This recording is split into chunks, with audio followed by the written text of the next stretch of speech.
1, 2, 3 o'clock, 4 o'clock, rock. 5, 6, 7 o'clock, 8 o'clock, rock. 9, 10, 11 o'clock, 12 o'clock. Welcome to the Car Guy channel. We got a fantastic show for you guys today. A lot of great stuff, great cars, and a road trip we're going to be taking you guys on. I'm going to take you a little bit onto a little bit of cars, kind of a little bit of rockabilly type feel on it, on a 1957 Chevrolet and a really cool 1956 Lincoln I picked up out of state because, like I always say, it's only original once. You're going to check this car here out. And the other thing that's really cool is when someone has the desire to recreate something that has really never been done.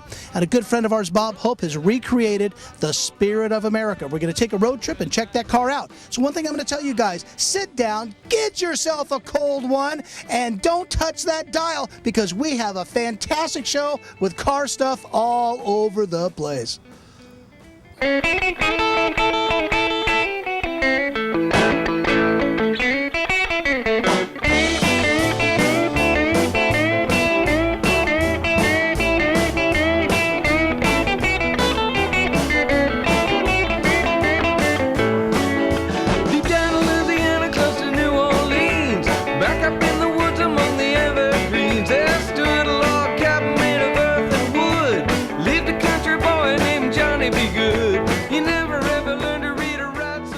Out of all the shows I do all year long, I always like things that I do not see everywhere, anywhere I go to. I always have something unique, something fascinating, something that's fresh, and I think fresh stuff is kind of neat. We go to a lot of these car shows, we see a lot of stuff. I got a guy that has built something from, and I mean scratch, from photographs. I mean, took time because it was a childhood thing like we all did, and actually my friend went ahead and built the Spirit of America. He reproduced the car, and my buddy's named Bob Hope. Bob, get over here, buddy. How you doing, Mike? Hey, pretty good. Don't be shy on this show here. We're talking about the Spirit of America, Bob, and I got to ask you one question.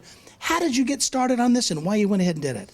Well, it started when I was 13 years old. I fell in love with this car at watching the newsreels at the drive-in back in the early 60s. I seen that car and I says, that's the most beautiful car I've ever seen. On top of it, Craig Breedlove broke the speed record at 407 and then 526. That's been my childhood favorite car, and we decided to build it. So we went from a thought to a photograph that was 1.5 inches to something that's 15 feet long now. And it was a labor of love. We absolutely enjoyed doing it. There was a lot of engineering skills that had to be put into this. Now, Chuck went ahead and he did a lot of the engineer work with you, like the rest of your crew. You got George, you got Russ, and the kids from, what's that high school again? Washington High School. We had 9 kids give us a hand on this. They absolutely loved the project. And you actually, on building this car here, we're going to show you guys on the show the stanchion, actually the wheels that this car is going to be displayed on all year round, correct? Yeah, and Chuck built the platform. We simulated it as the Bonneville Salt Flats with the center line, and when the car sits on there, it looks, and it's in its own little world, and we're really looking forward to displaying it. I pulled a couple cars out for a couple reasons today that I think are a little bit different than we normally do. I went ahead and picked up a 1957 Chevrolet station wagon.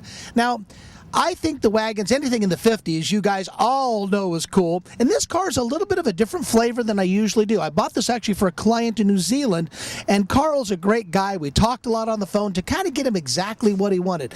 This particular 57 wagon does have all the pleated fins, but they had 5 models of wagons in that year, and in the wagon world, they actually produced over 333,000 cars back in the 50s, just on station wagons alone in the Chevrolet line. I remember families were big back then, and coming into the station wagons was a really pretty big deal. Wagons never really hit the market. A full complete station wagon never hit the market big until the early 50s is when wagons really started to come in strong. And these right here are really cool to own and cool to fix up. This model here has to have all the glass in it. The utility model, the Handyman Special, does not have glass on the side. This particular model does. This was kind of like your 4-door family type car, and this thing had options. Now back in 57, they had options in these cars. Power steering, power windows, power seats. They had all kinds of interesting options to put on these cars. You can tell by now the car is a little bit of a retro rod. We'll show you under the hood in a second. Let me show you some stuff inside the car I think is really pretty neat and really made the car kind of nice. Again, the two-tone paint has a two-tone green, very retro in the air. The green carpet. Seat has a pleat type setup in this inside. But take a look at the steering column on the car. tilt steering was installed. We bought it really because it had a lot of those type of interesting options on it, and you can kind of see the retro style kind of fun stick shift lever inside. Has a pretty neat interior. Some gauges were put into it, and it's an automatic. Makes this car here a real family driver.